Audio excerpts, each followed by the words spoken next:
पहले ट्वीट की बात करके ले तो यूएस बना हुआ है नंबर 1 इकोनॉमी विद 31.8 ट्रिलियन के जीडीपी के साथ, और चाइना सेकंड में आता है विद 20.6 ट्रिलियन की इकोनॉमी, और थर्ड में जर्मनी आता है जापान की, और उसके बाद यूके आता है साथ, और इंडिया 6th में आता है 4.1 ट्रिलियन की इकोनॉमी के साथ। पहली बात तो फर्स्ट और सेकंड में इतना बड़ा डिफरेंस है 10-11 ट्रिलियन डॉलर का। सेकंड और थर्ड की बात करें चाइना और जर्मनी के बीच में अराउंड 5 गुना से भी ज्यादा का डिफरेंस है, और उसके साथ साथ इंडियन रुपीज की हालत भी कुछ भी ठीक नहीं है, रिकॉर्ड लो पे पहुंच गई है, 95.33 में पहुंच गई है। 0.5% से एक ही दिन में गिरी है, यानी कि 50 पैसे से भी ज्यादा एक ही दिन में गिरना है किसी करेंसी से, तो अच्छी बात तो नहीं दिखाई दे रही है अभी के लिए। उसके अलावा इंडिया रसिया ऑयल इंपोर्ट की बात करके चले तो 21% से वो भी गिरा है इस मंथ में। इंडिया ने वेस्ट एशिया से इंपोर्ट बढ़ाना स्टार्ट कर दिया है, सऊदी से हमारे 23% से इंपोर्ट बढ़े हैं, यूएई के साथ हमारे सप्लाई जो ट्रिपल होती हुई दिखाई दी है, और ईरान के साथ भी ऐसा ही है, इवन वेनेजुएला के साथ भी ट्रेड आना स्टार्ट हो गया है। तो कभी यहाँ से ले रहे कभी वहां से ले रहे, तो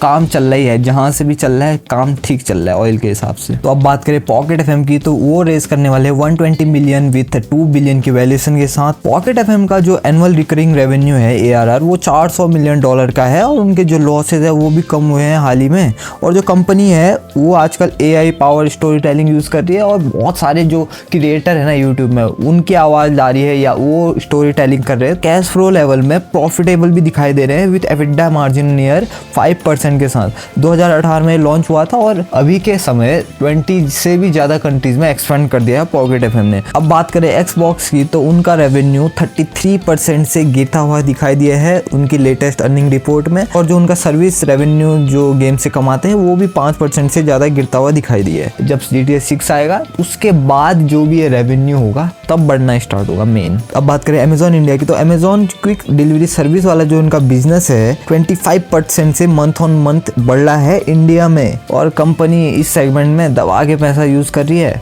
जो कि और बढ़ता हुआ दिखाई देगा आने वाले महीनों में। अब बात करें यूएस गवर्नमेंट की, तो उन्होंने इन्वेस्टमेंट की थी इंटेल में $8.9 बिलियन, और 3 महीने के अंदर वो इन्वेस्टमेंट बढ़ के हो गई है $30 बिलियन की। पिछले साल ट्रंप ने जो भी ये चिप मेकर है स्ट्रगल कर रहे थे, तो $5.7 बिलियन का इन्होंने ग्रांट किए थे इन कंपनीज को, और बाकी का 3.2 बिलियन कहीं से कुछ स्कीम लगा के यहाँ इन्वेस्टमेंट कराया, और जिसका बेनिफिट आज इनको देखने को मिल रहा है, क्योंकि ये लोग भी अब डिपेंडेंसी कम करने के चक्कर में है। ये ताइवान वाइवान एक तरीके से देखा जाए जैसे इंडिया ने किया था मेक इन इंडिया वाला इनिशिएटिव, वैसा ही अब यूएस स्टार्ट कर रहे हैं अपने देश में, खुद से बनाओ खुद ही यूज करो और दुनिया को बेचो वाला सिस्टम है। अब बात करें इंडिया के एक्सपोर्ट की, तो आपको क्या लगता है सबसे ज्यादा इंडिया ने क्या एक्सपोर्ट किया होगा? डायमंड नहीं, कॉटन नहीं, कपड़े नहीं, स्टील नहीं, आईफोन। भाई 2 लाख करोड़ के आईफोन बेचे हैं हमने इस ईयर, जो कि रिकॉर्ड है अभी तक का। 2022 में जबकि 9,000 करोड़ के एक्सपोर्ट किए थे आईफोन, अब 2025 में 1.5 ट्रिलियन का किया, अब 2 लाख करोड़ का किया है। 75% से भी जो ज़्यादा जो आईफोन बनते हैं वो मेड इन इंडिया ही है। अब बात करें पेपैल की, तो वो जो वेनमो ऐप है वो अलग करने की सोच रहा है अपने बिजनेस से। उसके बाद उनके स्टॉक 2% से भी ज़्यादा बूस्ट किए हैं,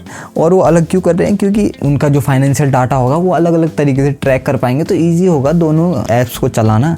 वेनमो बेसिकली वही है जो है इंडिया में गूगल पे है, वहाँ वेनमो चलता है। अब बात करें किस ऐप की, तो उन्होंने भी रेज किया है 278 करोड़ फ्रॉम 22 एंकर इन्वेस्टर से अहेड ऑफ IPO। इनका IPO आने वाला है, ओपन मार्केट में आने वाले है अप्रैल 30 को। $850 उठाने वाले हैं IPO में, पहले जो 1000 करोड़ उठाने वाले थे, और जो ऑफर फॉर सेल होंगे इनके 4.4 मिलियन शेयर के। फाइनेंशियल की बात करोगे तो 1560 करोड़ का रेवेन्यू इन्होंने जनरेट किया, जिसमें से 199 करोड़ का इनका प्रॉफिट था अच्छा खासा, और रेस इसलिए कर रहा होगा क्योंकि वैल्यूएशन बढ़ाएगा IPO में तो फायदा होगा। अब बात करें यूएस फेड रेट की, तो उन्होंने अनचेंज रखे हैं, जिसके बाद हमेशा की तरह बिटकॉइन के प्राइस गिरे हैं अचानक से, क्योंकि इन्फ्लेशन रिस्क हाई है, ऑयल प्राइसेस ऑलरेडी हाई चल रहे हैं, तो उन्होंने बोला भाई नहीं बढ़ाने हमको, जितना है उतना ही सही है। अब बात करें उबर की, तो अब डायरेक्टली उबर ऐप से होटल बुकिंग कर सकते हो, क्योंकि उन्होंने एक्सपीडिया ग्रुप के साथ पार्टनरशिप करी है। 7 लाख से भी ज़्यादा होटल लिस्टेड हैं। बुकिंग वाले ऐप है वो AI का बहुत इस्तेमाल कर रहे हैं। इंडिया में भी इक्सिको ने भी पार्टनरशिप करी है AI कंपनी के साथ,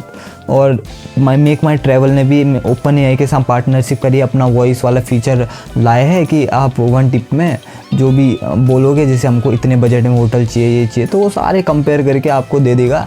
तो आजकल ये कंपनी बहुत अच्छे से AI का यूज़ कर रही है, और एक ही ऐप में सब कुछ दे रही है, तो फ़ायदा ठीक ही है भाई।